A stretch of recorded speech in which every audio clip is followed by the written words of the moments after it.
बच्चों, आज science vlog में मैं आपके लिए फिर से एक बहुत ही जिज्ञासापूर्ण प्रश्न लेके आई हूँ। आकाश नीला क्यों दिखता है? बच्चों, जैसा कि आप जानते हैं कि मैं साइंस के इस ब्लॉग में आपके लिए हमेशा कोई ऐसा क्वेश्चन लेके आती हूँ जिस क्वेश्चन पे आपका दिमाग हमेशा घूमता रहता है। जब भी आप उस चीज़ को देखते हैं आपका दिमाग हमेशा घूमता रहता है। छोटी उम्र से ही जब आप नीचे के क्लास में होते हैं, 2-3 में ही होते हैं, तब जब आप आकाश की ओर देखते हैं तो आकाश नीला क्यों दिखाई देता है, इसमें इतने तारे क्यों हैं, कहाँ से ये चांद आता है, सूरज आता है, ऐसे प्रश्न घूमते रहते हैं।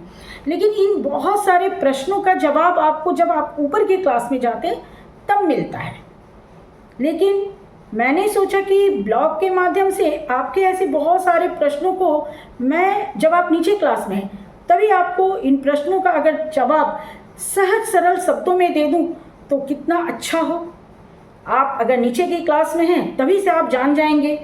तो आज इसी क्रम में आज के ब्लॉग में मैं आपके लिए किसी भी क्लास में आप पढ़ते हों, छोटी उम्र के हों या ऊपर के क्लास में हो, हाई स्कूल में हो, ये प्रश्न आप सभी के लिए बहुत ही रोचकपूर्ण है कि आकाश नीला क्यों दिखाई देता है।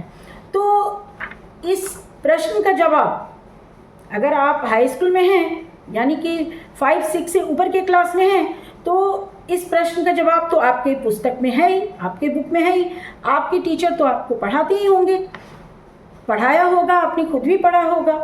लेकिन फिर भी कई बार आपको समझ में नहीं आता है। जब आपसे कोई इसके ऊपर पूछता है तो फिर से आप भूल जाते हैं। लेकिन आज इस प्रश्न का जवाब मैं आपको वर्कशीट से, जैसा कि आप बच्चों जानते ही हैं कि ब्लॉग में मैं हमेशा आपको ब्लैक बोर्ड पे नहीं पढ़ाती हूँ बल्कि वर्कशीट से पढ़ाती हूँ, डायग्राम से पढ़ाती हूँ ताकि आपको और अच्छे से समझ में आ जाए टॉपिक। तो आज भी इस प्रश्न का एक वर्कशीट, एक डायग्राम मेरे हाथ में है जिससे कि मैं आज आपको पढ़ाने वाली हूँ। तो ये जो वीडियो है अगर आप अंत तक देखेंगे तो बहुत ही अच्छा होगा, क्योंकि अंत तक जब आप देखेंगे तो सिर्फ मैं इसे समझा नहीं रही हूँ आज के ब्लॉग में, इसके बारे में पूरा अच्छा से लिख भी दूंगी लेकिन वीडियो के एंड में। और उसके बाद इसके ऊपर मैं आपको 10 ऐसे प्रश्न भी दे दूंगी जिसे आप अच्छे से सॉल्व करेंगे।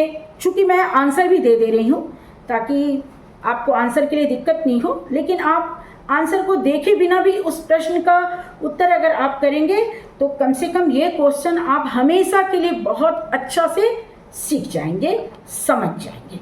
तो चलिए फिर मैं इसे आपको समझाना शुरू करती हूँ।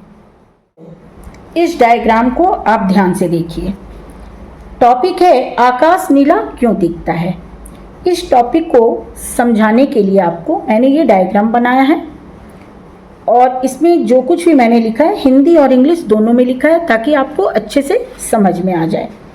तो सबसे पहले इस डायग्राम को एक बार थोड़ा सा मैं आपको समझा देती हूँ। ये सन है, सूरज, ये सूरज की से निकलती हुई सूरज की रोशनी है, किरणें। ये बच्चों अर्थ है, पृथ्वी। ये है वायुमंडल यानी कि एटमॉस्फेयर। ये जो है ये वायुमंडल है, एटमॉस्फेयर। और ये जो आप देख रहे हैं ना, ये वायुमंडल में यानी कि एटमॉस्फेयर में जो हवा के कण होते हैं, एयर पार्टिकल्स होते हैं, वो हैं। ठीक है, ये आपने समझ लिया। अब चलिए समझिए कि आकाश नीला क्यों दिखता है।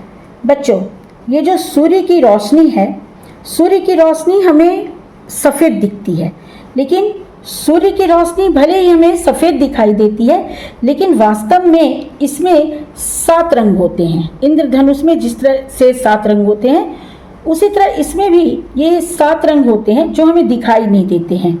जब सूर्य की किरणें पृथ्वी के वायुमंडल से यानी कि एटमॉस्फेयर से टकराती हैं, मतलब एटमॉस्फेयर तक आती हैं, वायुमंडल तक, तो वो जो एयर पार्टिकल्स है ना वायुमंडल में, एटमॉस्फेयर में, उससे टकराती हैं तो वो बिखर जाती हैं। तो ये जो सूर्य की किरणें एयर पार्टिकल से टकराती हैं तो इस क्रिया को कहा जाता है स्कैटरिंग। यानी कि इंग्लिश में स्कैटरिंग कहा जाता है और हिंदी में प्रकीर्णन कहा जाता है। तो यहाँ पे सबसे ज़्यादा नीला जो रंग है, सूर्य की किरणों में नीला रंग जो है वो सबसे ज़्यादा फैल जाता है एटमॉस्फेयर में, जिसके कारण कि दिन के समय आकाश जो है पृथ्वी पर से देखने से हमें नीला दिखाई देता है। ये इसका नीला दिखने का कारण हुआ। लेकिन शाम के समय जो सूर्य की रोशनी है, शाम के समय पृथ्वी तक पहुंचने के लिए उसको अधिक दूरी तय करनी पड़ती है। तो इस दौरान क्या होता है बच्चों की नीली रोशनी जो है वो तो रास्ते में ही फैल चुकी है और लाल तथा नारंगी रंग जो है वही हमारे आंखों तक पहुंचते हैं। तो क्या होता है, शाम के समय हमें आकाश जो है वो लाल या नारंगी दिखाई देता है। यही इसका वैज्ञानिक कारण है।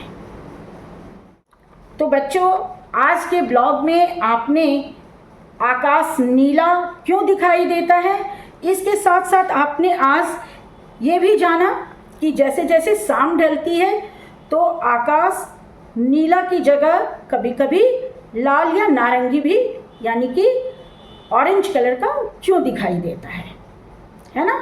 ये आपने आज बहुत अच्छे से समझ लिया है।